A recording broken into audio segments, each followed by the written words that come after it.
신형 미니 항모 마라도함을 보유하게 된 대한민국. 점점 형태가 갖추어지는 제7 전략기동함대.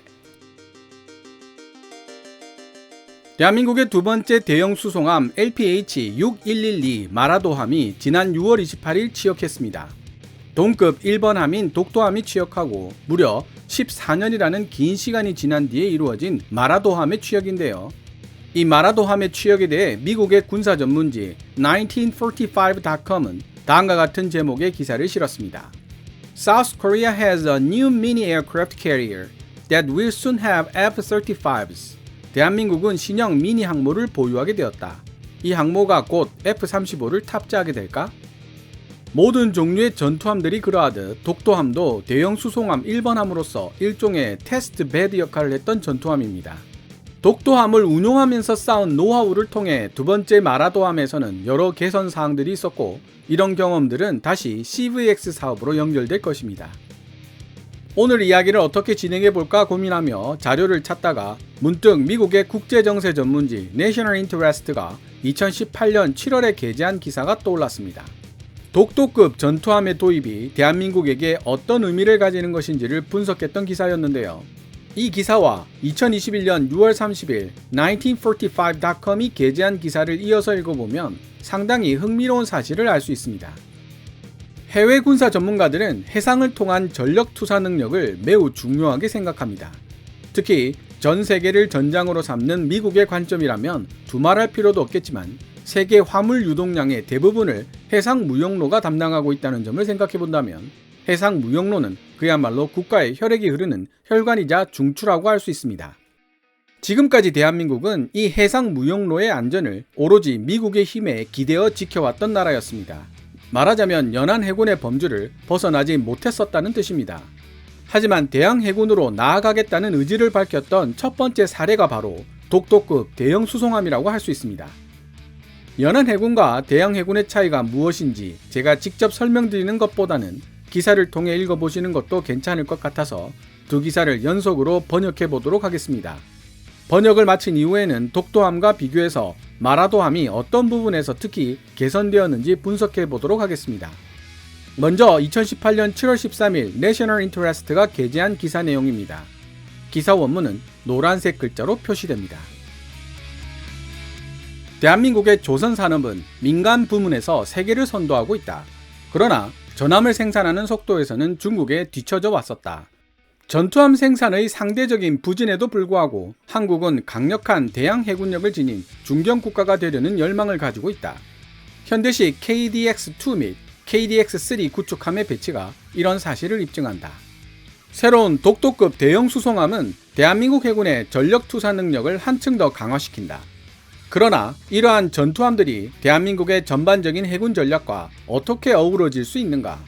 일본의 이즈모급 헬리콥터 상륙함과 비슷한 소형 항공모함으로 사용될 수 있을까? 대한민국이 대형 수송함을 만드는 이유를 이해하려면 한국이 먼 바다를 무대로 삼는 대양 해군으로 확장하기 시작한 이유를 알아야 한다. 한국의 급속한 경제 성장은 주로 해상 무역에 기초를 두고 있다. 그래서 대한민국 엘리트들에게 있어 이런 국제 해상 무역을 보호하기 위한 거대한 대양 해군은 필수적이라고 여겨졌다. 이러한 인식은 대한민국의 해군에 의해 공유되었고 1995년에는 안병태 해군대장이 당시 김영삼 대통령에게 현대식 전함 건조 계획 수립을 요청했다. 이 계획은 승인되었고 조속한 조치가 취해졌다. 후일 그의 저서에서 안병태 제독은 미래 한국의 세계를 무대로 삼는 대양 해군에 대한 비전을 제시했다. 대한민국의 대양 해군은 다국적 연합군의 일원으로 활동하고 호르무즈 해협만큼 멀리 떨어져 있는 현장에서도 단기 작전을 실시할 수 있는 능력을 갖추며 동아시아 지역에서는 장기적인 작전도 실행할 수 있어야 한다. 그렇게 함으로써 한국은 국제 문제에 더 큰 영향력을 행사할 수 있게 될 것이다. 오늘날 대한민국은 세종대왕급 이지스 구축함 3척과 충무공 이순신급 구축함 6척 및 부속 잠수함이 포함된 해군 제7기동전단을 사용하여 이러한 대양 해군력을 대외적으로 실행하는 임무를 완수하고 있다. 해군 제7기동전단은 소말리아 연안에서 해적들을 소탕하는 작전에 효과적으로 기여해왔다. 멀지 않은 미래 이 함대는 전략기동함대 Strategic Mobile Fleet로 확대 개편될 예정이다. 한국의 군사 전문가들은 독도급 대형 수송함과 같은 함선이 그러한 전략기동함대의 일부가 되어야만 한다는 의견을 표명해왔다. 헬기 상륙함 LPH인 독도급의 제7기동전단 함유는 모든 종류의 해상 전력투사 능력 및 해상 작전 수행 능력을 향상시킬 것이다. 독도급의 비행갑판에서 이륙한 무인 드론은 더 향상된 24시간 감시 체제를 가능하게 해주며 헬기 상륙함에서 헬리콥터를 운용하는 것은 구축함의 후부갑판에서 헬리콥터를 운용하는 것보다 훨씬 안전하고 편리하다. 또한 독도급은 상당수의 해병대를 함 내에 수용할 수 있어 해외 연안 근처에서 실시되는 평화작전에 보다 쉽게 참여할 수 있게 된다. 기술적 관점에서 볼 때 독도급은 일본의 이즈모급과 같은 다른 소형 헬기 상륙함보다 전력투사 작전에 더 적합하다. 일본 해상자위대 입장에서 볼 때 이즈모급은 본질적으로 방어적인 성격이 강하다. 7대의 SH-60J 또는 SH-60K ASW 헬리콥터로 보완되는 이즈모급은 주로 대잠수함전 및 순찰에 맞추어져 있다. 이제 이 이즈모급 두 척이 5세대 스텔스 수직 이착륙기 F-35B를 운용하는 경항모로 개수되고 있는 중입니다. 가성비와 폭장량에서 큰 비판을 받고 있는 F-35B이지만 만약 스텔스 전투기 F-35B를 적으로 만나게 되면 어떤 기분이 들까요?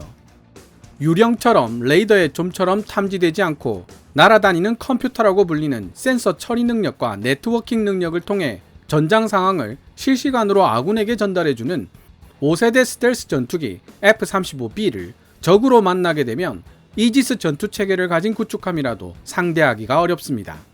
게다가 부족하다고는 하지만 전투함의 필수 기능을 마비시킬 수 있을 정도의 무장 탑재력도 갖추고 있고요. 중국 해군이 이런 관점에서 F-35B를 무서운 존재로 평가하고 있습니다. 관련 기사는 추후 번역해볼 예정입니다. 반면에 독도급은 한자, 요자 형태로 생긴 갑판과 2대의 공기무양 상륙정을 장비하고 있어 공격적 작전, 특히 초수평선 상륙작전에 그 기능이 맞추어져 있으며 그에 따라 많은 수의 해병과 주력 전차까지 상륙시킬 수 있다. 독도급은 수직 이착륙 전투기를 지원하도록 설계되었으며 대한민국은 독도급을 위해 F-35B를 구입할 것을 고려하고 있는 중이다. 그러나 독도급은 그다지 크지 않기 때문에 F-35B를 배치하는 것은 해병과 헬리콥터를 수용할 수 있는 능력을 제한할 가능성이 있다.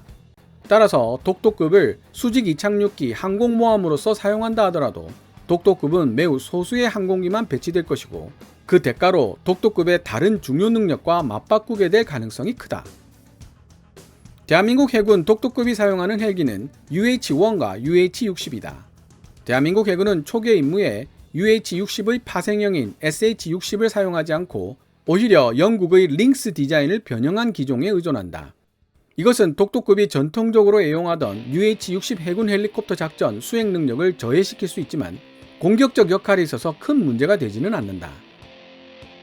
독도급의 두 번째 함정인 마라도함은 한국 육군이 구입할 여러 대의 MB-22 오스프리 틸트 로터 항공기를 지원하기 위해 건조되었다. 의심의 여지 없이 독도급의 등장은 대한민국의 대양 해군 건설 과정에서 중요한 발전을 의미하며 안병태 해군대장의 대양 해군 비전을 실현하기 위한 또 다른 도약을 의미한다. 여기까지가 2018년 7월 13일 내셔널 인터레스트가 게재한 기사 내용입니다.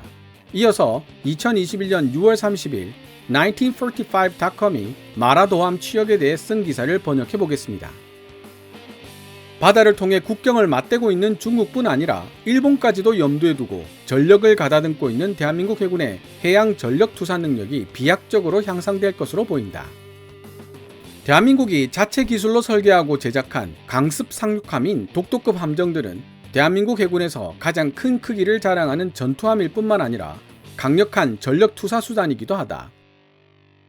비록 함재기들을 운용할 목적으로 만들어진 정규 항모들보다 상당히 크기가 작기는 하지만 그럼에도 불구하고 이 두 척의 독도급 강습 상륙함들은 소위 초수평선 상륙작전을 실시하는 데 있어 반드시 필요한 다수의 헬기 및 고속 상륙정 모두를 탑재할 수 있는 능력을 갖추고 있다. 고속 상륙정은 공기부양으로 움직이는 상륙정입니다.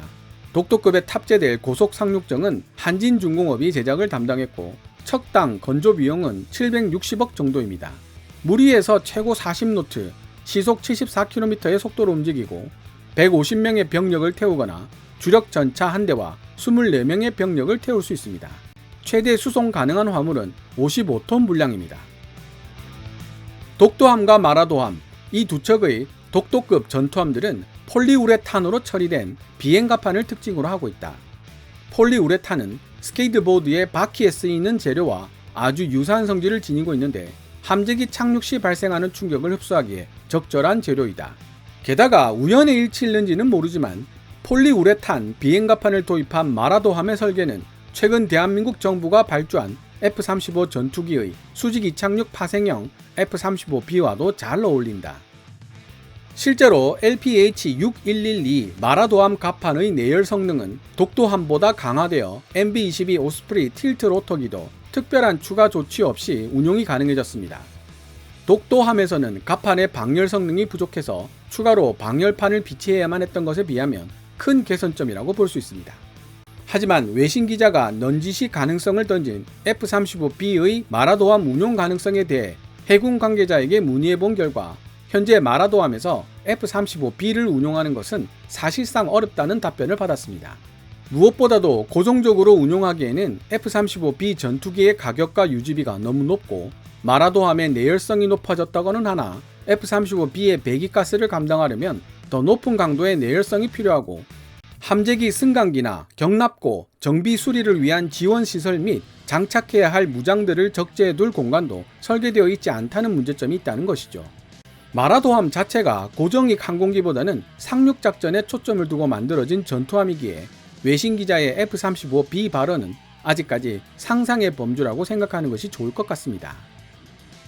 하지만 개인적으로는 수명 주기가 20년 정도 남은 독도함과는 달리 마라도함은 이제 막 취역해 2060년 이상까지 운용해야 할 전투함이기 때문에 만약 2030년대에 취역하는 CVX가 돈값을 한다면 마라도함에도 다양한 가능성이 생길 수 있다는 생각을 해봅니다. 보다 더 오래전에 만들어진 자매선과 비교해보면 마라도함은 독도함으로부터 배운 몇 가지 교훈들을 설계에 반영하고 있다. 독도함의 비행갑판은 단 한 대의 V-22 오스프리만 수용해도 여유 공간이 더 없을 정도로 좁았지만 마라도함에 수정된 비행갑판은 장거리 운행이 가능한 V-22 오스프리 틸트 로터기 2대를 넉넉하게 수용할 수 있다. 또한 마라도함의 비행갑판은 V-22 오스프리 같은 대형 항공기를 운용하면서 발생할 수 있는 각종 스트레스를 더 잘 처리할 수 있도록 다시 설계되었다. 마라도함에 장착된 무기체계도 독도함과 차이가 난다. 독도함의 근접 방어 무기 시위즈 체계는 30mm 기관포를 장착한 골키퍼이지만 마라도함은 구경이 더 작은 펠렁스를 채택하고 있으며 함대공 미사일 체계도 독도함이 림 116 RAM을 장착하고 있는데 반해 마라도함은 국내 개발한 함대공 미사일 해궁을 발사할 수 있는 한국형 수직 발사대 KVLS 4기를 탑재하고 있다. 지금까지 오로지 북한에만 초점을 맞춘 연안 해군에 머물러 있던 대한민국 해군이 한반도에서 멀리 떨어져 있는 영해에서도 자국의 이익을 위해 전력을 투사할 수 있는 능력을 가진 대양 해군으로 변모하기 위해 반드시 거쳐가야 할 중요한 단계가 바로 독도함과 마라도함이다. 대한민국 인근에 자리한 국가들 중 미래 대한민국의 적이 될지도 모르는 나라를 떠올려 보라고 한다면 제일 먼저 생각나는 곳은 바로 중국이지만 대한민국과 일본의 관계 또한 위태롭기는 매한가지이다. 제2차 세계대전 중 일본이 대한민국에게 저질렀던 비인도적 행위와 관련된 해결되지 않은 문제들이 산적해 있는 데다 두 나라는 독도라는 이름에 작은 무인도를 둘러싼 영토 분쟁에도 얽혀 있다. 독도는 대한민국 해안과 일본 해안 사이 거의 중간 지점에 위치하고 있다. 외신은 독도를 무인도라고 언급하고 있지만 독도에는 경비대를 제외한 주민 14세대가 살고 있는 엄연한 유인도라는 점을 밝혀둡니다. 비록 독도가 대한민국 해안경비대에 의해 관리되고 있지만 일본 정부는 대한민국 정부의 독도 영유권 주장에 이의를 제기하고 있는 중이다. 따라서 대한민국이 북한을 계속 주시하든 남중국해에서 점점 더 도발적인 행동을 일삼는 중국에 대응하려고 하든 아니면 독도와 이호도 같은 대한민국의 영해 수호를 강화된 무력으로 뒷받침하려든 간에 이 두 척의 거대한 독도급 강습 상륙함들이 대한민국에게 강력한 공격 능력을 제공해 줄 것이라는 사실은 분명하다. 대한민국 해군의 대형 수송함 독도급에 대해 쓰여진 해외 기사 두 편을 연속해서 살펴보았습니다. 두 기사가 약간의 시간차를 두고 쓰여지다 보니 오히려 더 입체적으로 고찰할 수 있는 기회를 주는 것 같다는 생각이 들었습니다. 내셔널 인터레스트가 지적했듯이 CVX가 완성되면 대한민국의 제7기동함대는 3개의 기동함대로 구성되는 전략기동함대 Strategic Mobile Fleet로 재편될 것으로 보입니다. 강력한 스파이 레이더 및 이지스 전투체계를 갖추고 탄도미사일 방어 능력 BMD까지 지닌 세 척의 KDX 세종대왕급 신형 이지스 구축함이 2020년 후반까지 추가로 건조될 예정이며 역시 비슷한 기간 안에 총 6척의 한국형 미니 이지스 구축함 KDDX가 건조될 계획입니다. 그렇게 되면 대한민국 이지스 구축함의 숫자는 12척으로 늘어나게 되며 충무공 이순신급 구축함 6척을 더하면 총 18척의 구축함을 보유하게 됩니다. 독도함, 마라도함, 그리고 CVX 3척이 기함이 되고 각 기함의 구축함을 6척씩 배분하여 운용되는 기동함대를 보통 66기동함대라고 부르는데요. 원래 구축함 한 척에 헬기 한 척이 운용되므로 66이라는 숫자를 붙인 것입니다. 여기에 KSS-3 도산안창호급 공격 잠수함 한 척과 소양급 군수지원함이 추가되면 최소한 원정전단 ESG의 형태는 갖춰지게 됩니다. 원정전단 ESG란 강습 상륙함을 기함으로 삼는 해상전투단으로 항모를 기함으로 삼는 항모전단 Carrier Strike Group CSG와는 조금 다릅니다. 미국의 원정전단 기함인 강습 상륙함은 실질적으로 항모라고 봐도 될 정도이기 때문에 항모전단이나 원정전단이나 그게 그거지만요. 해외 기사들이 언급하는 대양 해군의 기본 형태는 갖춰지는 셈입니다. 원정전단이 제대로 운영되려면 보급함인 소양급의 척수를 지금의 한 척에서 3척 이상으로 늘리는 방안도 반드시 고려해야 한다는 지적도 있다는 점 함께 알려드립니다. 한국형 원정전단 혹은 항모전단이 어떤 식으로 구체화되어 가는지 지켜보는 것도 앞으로의 즐거움일 듯 하네요. 다음 영상에서는 해외 기사에서 언급되지 않고 있는 마라도함의 개선 사항을 분석해보고 이지스 구축함이 가지고 있는 잘 알려져 있지 않지만 매우 중요한 기능 하나를 소개하도록 하겠습니다. 이지스 전투체계 외에 해군이 그토록 이지스 구축함을 원했던 이유인 동시에 해군 관계자에게 직접 설명을 듣기 전까지는 저도 잘 몰랐던 이지스 구축함의 기능이기도 합니다. 오늘 KKMD에서 준비한 내용은 여기까지입니다. 좋아요와 구독 신청은 제작자에게 큰 힘이 됩니다. KF21이 등장하는 오프닝 영상 제작을 후원해 주실 분들은 고정 댓글의 계좌를 참고해 주시기 바랍니다. 지금까지 시청해 주셔서 감사합니다. Kevin's Military Channel KKMD